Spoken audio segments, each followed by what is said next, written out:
it's Marley from the Energy Boutique with your energy forecast for Wednesday, November 27th. So we have the moon in Libra energy until 4:15 a.m. Eastern Standard Time, at which point the moon is going to go void, of course. We spend the entirety of the day in this void, which is shaky, which is unstable, which is uncertain, and in the moon in Libra energy being on the fence anyways, being hella indecisive, you best believe there's going to be a lot of extremes, a lot of back and forth. Now, at 7:21 p.m., we're going to move into Scorpio energy.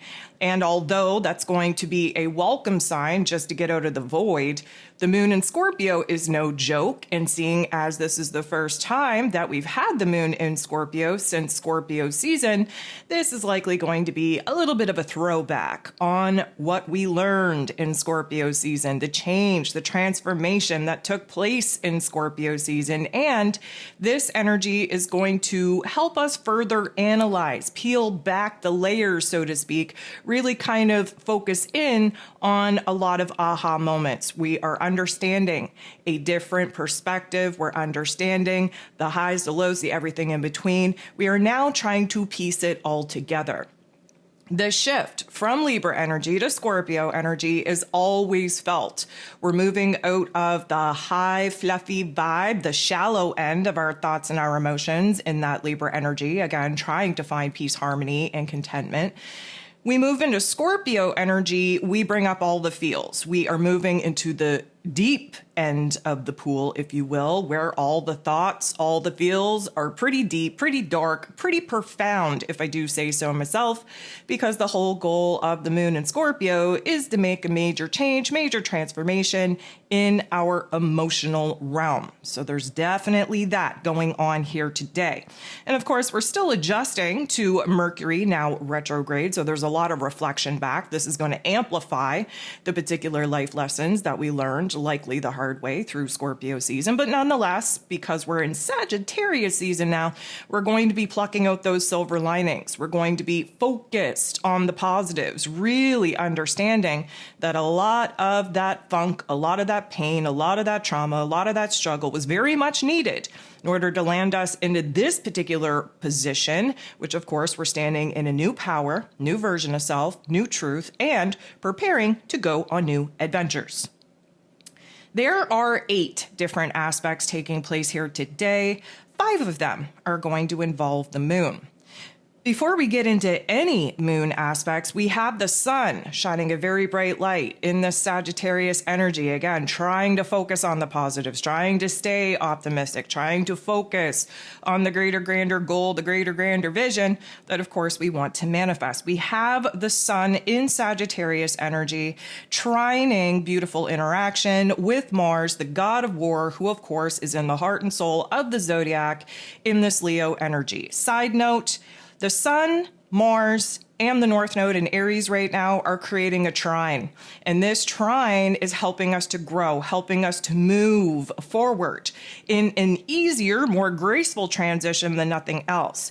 The sun, again, is our life force energy. Mars is the actions in which we have to take. And in the Leo energy, these are heart-led moves in order to make major moves, dramatic moves, bold moves that, of course, are going to help align us with the higher version of self. That North Node trying to get us on the right path, trying to get us to grow, trying to get us to heal. The 3 of them working together, definitely a nudge in the right direction. Now, specifically, the sun trining Mars, this is fire on fire action, of course. This is a good energy. We have a little bit of pep in our step. We are building ourselves up, cultivating this new fire, spark, and flame. And again, we are going to be gifted a very short window of time, starting now, to make major moves. Very short. Why? Because December 6th, Mars is retrograding. So again, Mercury's now retrograde. We're revisiting plans. We're reflecting back. The moon shifting out of the Libra energy into Scorpio energy is going to help us put things into perspective. But of course, the moon in Libra is going to sextile Mercury, who is now retrograde in Sagittarius energy, before going void, of course. So our heart and our head are on the same page, trying to pluck out those silver linings, trying to find a compromise, trying to reach a particular decision. Our heart space in that Libra energy, trying to keep things light and fluffy. Mercury now retrograde in Sagittarius, trying to keep focus on the bigger, broader picture here. 4:15 a.m. Eastern Standard Time, the moon is going void, of course. 4:38 a.m., we have a major interaction taking place between Saturn, the Lord of Karma, in Pisces energy, quintiling, which is a beautiful energy, with Uranus, the Great Awakener, who is retrograde in Taurus energy. This is the third and final aspect. This takes us back to February when we had the first interaction between these two. Takes us back to September when we had the second interaction between these two. And now we are having the third and final interaction between the Lord of Karma and the Great Awakener. So what can we expect from this particular energy, you may ask? Well, we're trying to stay calm, cool, collected. We're trying to go at a low, slow, steady pace, especially in trying to cut the cord and close the door on the past, again, Saturn. And even though we have a lot of change going on, mostly right now in our awareness, in our consciousness, in our headspace, in our heart space, Uranus energy, again, waking us up to different perspectives, waking us up to where we have to rebel back against the old ways of doing things because progress needs to be made. And you can't make progress in your comfort zone.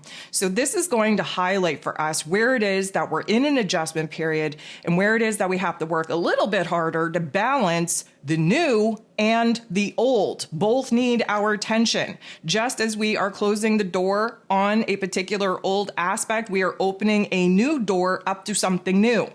And so Saturn wants to keep us in a state of paralysis of what is tried, tested, and true. Again, leaning very much back on tradition. However, Saturn is also the ruler over, these Aquarius energy that Pluto just shifted us in.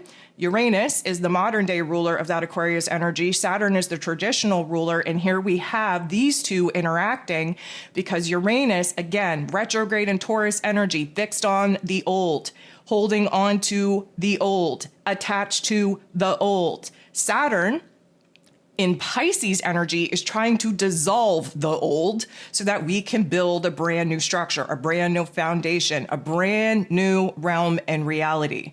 And so there's a part of us that is constantly pushing for improvement, constantly pushing for growth, constantly pushing for evolvement.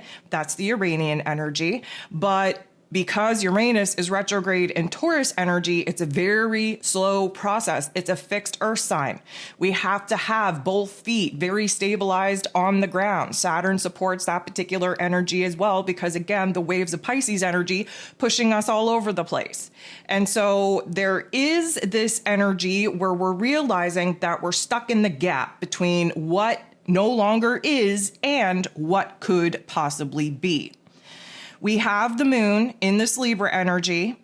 Of course, we are void, of course, so things are shaky, unstable, and uncertain, interacting in a very harsh way with Uranus shortly thereafter. And so now we're kind of getting a little bit overwhelmed with this adjustment period, with all of the changes that could possibly be, manifesting sooner than later. It does not feel good. It does not create a sense of clarity. It's going to create confusion. Why? Because the Libra energy that the moon is in, all up in the headspace, very indecisive, weighing the pros and cons in a very unanchored way. We're making up a lot of possibilities in our head, a lot of anxieties in our head. We're making things a bigger deal than they actually need to be. 1:37 p.m., the moon in this Libra energy, still void, of course, is going to make a harsh interaction with Neptune. Neptune is retrograde in Pisces, which is its rulership. And again, normally we have Libra energy and Pisces energy working very well together to come up with creative solutions, to come up with new dreams, to come up with new fantasies. However, because this is a harsh interaction, we are overwhelmed.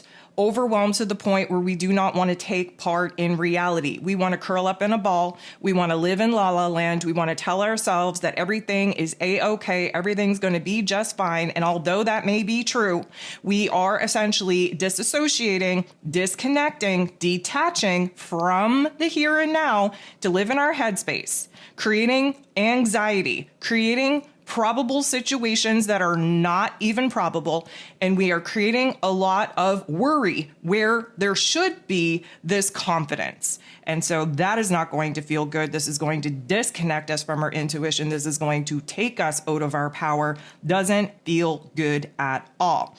2:57 p.m., the moon in this Libra energy, still void of course, is going to make a harsh interaction with Saturn in this Pisces energy. So this is the reality check. Up until this particular point, we're probably a little bit whiny, a little bit cryy, wah, wah, wah.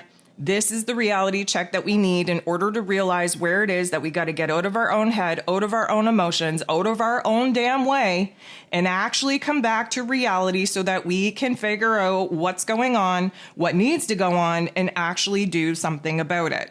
That Saturn energy wants us to build and create something new. But of course, we have to dissolve the boundaries, the structures, the foundations, the aspects in this Pisces energy that Saturn is in order to clear the space for us to build something new in the place of the things that, of course, we're no longer in alignment with.